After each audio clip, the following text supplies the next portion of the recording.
Oi, aqui é a Ju e eu venho trazer para vocês aqui um vídeo um pouquinho diferente, assim. É uma resenha, mas não é uma resenha, porque na verdade eu quero trazer alguma reflexão de um livro que eu li, que eu terminei ontem, que eu li em um dia e meio, que eu gostei muitíssimo. E eu queria dividir com vocês aqui, porque esse livro ainda tá ressoando, sabe? Eu acho isso, assim, maravilhoso. Eu acho, assim, enfim, eu amo quando isso acontece. Eu li esse livro inesperadamente, eu nem tinha planejado lê-lo, mas o livro que a gente vai discutir no Leia Mulheres, Oração para Desaparecer, da Socorro Racioli, tem um personagem que recria o passado, cria um passado, não é recria, desculpa, ele cria um passado para essa personagem que não lembra da própria história.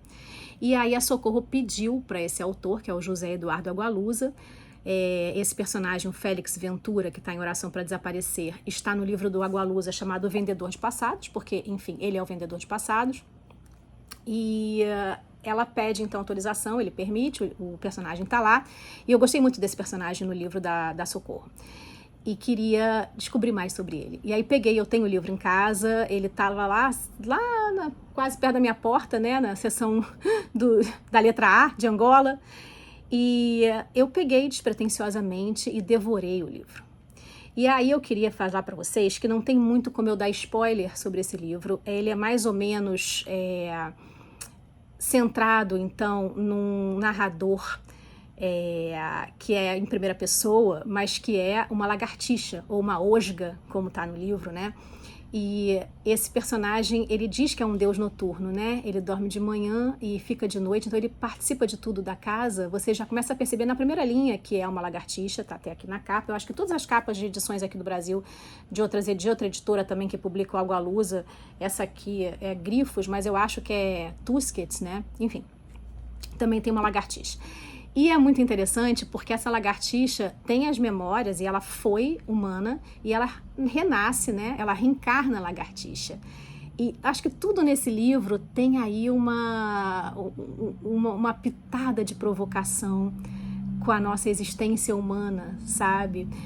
A ideia, inclusive, de que nós somos tão, assim, evoluídos, né? A própria religião, principalmente essa religião positivista do século XIX, que é o espiritismo, que é muito forte aqui no Brasil, diz que a gente não pode reencarnar bicho uma vez que a gente já foi homem, porque o homem é a epítome, é o máximo da criação, né? Então, assim, nós somos evoluidíssimos, né?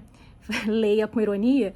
E já as religiões orientais, por exemplo, o budismo tem um pensamento completamente diferente disso, assim, que todos os seres fazem parte da criação de igual maneira, com igual intensidade e importância. E é muito bacana a gente pensar que, olha que curioso, né? Nós somos aí, na maioria das vezes, vistos como essa grande evolução, essa grande criação de Deus, né? A sua imagem e semelhança. E, no entanto, essas pessoas, esses humanos, estão sempre tão insatisfeitos, né, com a vida, sempre estão insatisfeitos com tudo, com o seu passado. Daí, justamente, a gente tem esse personagem, o Félix Ventura, que é filho de alfarrabista, de um alfarrabista, então ele passou a infância toda lendo e ele ficou fascinado pelo poder divino de criar personagens e vidas, e aí ele começa a fazer isso como um emprego e começa a vender histórias com genealogias, com estudos e buscar ancestralidades para as pessoas que por alguma razão precisam de uma nova história. A gente tem aqui um personagem chamado José Buchmann, que ele é mais ou menos o personagem que mais aparece, né? Tem um outro, aliás, eu não vou falar exatamente tudo porque eu não quero tirar de vocês o prazer de ler isso, mas essas pessoas, quando elas têm os passados recriados, elas começam a acreditar nesses passados. Começam a sentir orgulho dessas pessoas. Obviamente, ele cria passados muito mais glamurosos, por vezes, do que a pessoa teve, né? Então, assim, a pessoa começa a ficar totalmente fascinado por ele mesmo, que, na verdade, comprou um passado, né? Então, esse José Buchmann vai atrás da mãe, vai atrás do pai, da sua terra natal, que não existe, né? Assim, na realidade. Ele não nasceu lá, ele é um gringo que queria ter uma história sendo africano, né? Então, o Félix faz isso tão bem, ele faz isso com documentos, né? Então, ele traz toda todos trisavô, tataravô e tal.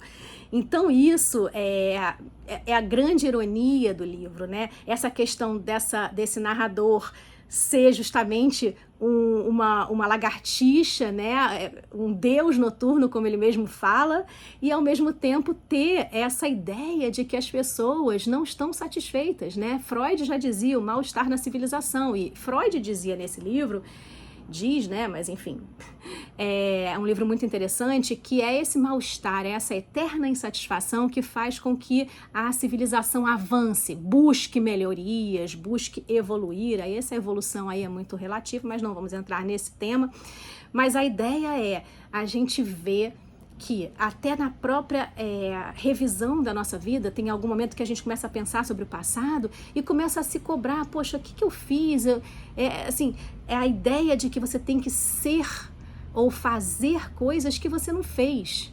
E a gente nunca vai fazer, né? E se a gente pudesse fazer, não seria isso que traria satisfação, provavelmente, né? Então, assim, a gente tem uma existência muito curta. Ela vai, assim, no máximo, sei lá, 100 anos, né? Máximo, mais ou menos aí. E as pessoas, tem uma médica que faz cuidado paliativo e ela sempre entrevista os pacientes terminais e eles sempre dizem que está faltando, que não fizeram isso, não fizeram aquilo, enfim, que deveriam ter feito X, Y, Z. Então, assim, a gente nunca, mesmo que a gente tenha oportunidade de fazer coisas e viajar, e aí é isso que eu acho também que gera uma necessidade de consumo de coisas, né? Porque a gente não se basta. E aí eu sou a pessoa totalmente avessa a essa coisa de, enfim, vamos ser gratos, gratidão. Não é isso.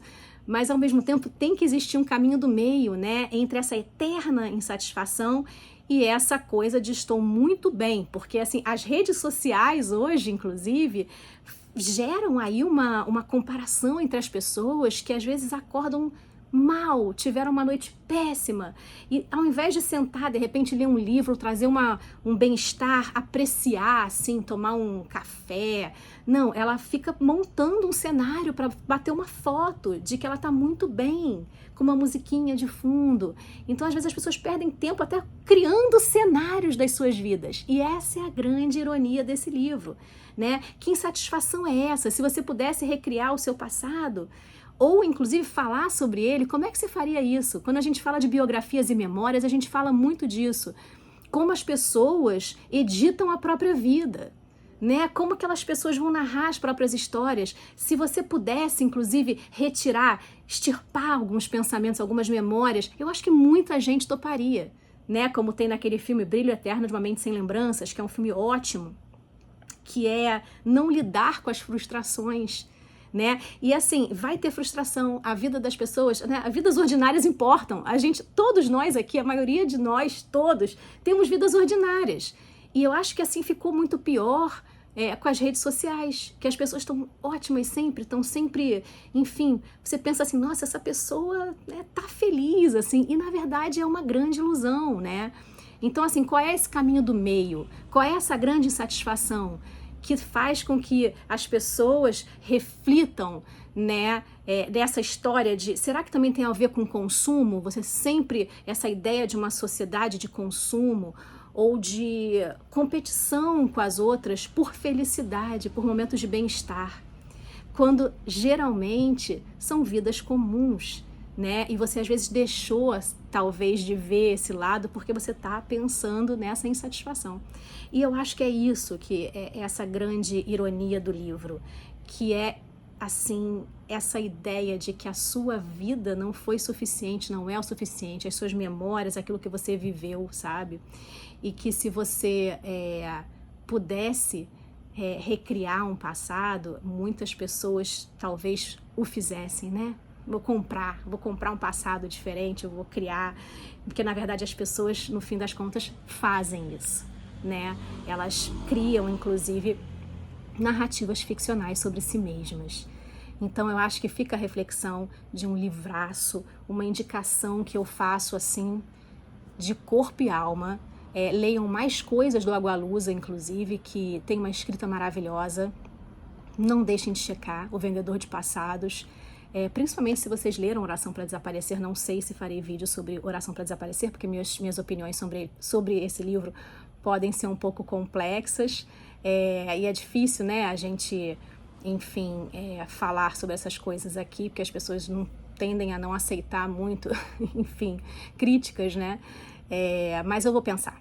E de qualquer maneira, então, eu trouxe esse livro maravilhoso. Eu espero, se vocês já leram Água Lusa ou outras obras, eu só li a Teoria Geral do Esquecimento, que eu amei, e esse agora, O Vendedor de Passados. Então fica a dica, me digam aí se vocês têm essa ideia, se vocês pensam sobre isso, e qual é a conclusão que vocês têm das próprias vidas de vocês. Olha a filosofia. Então espero que tenham gostado. Um beijo grande.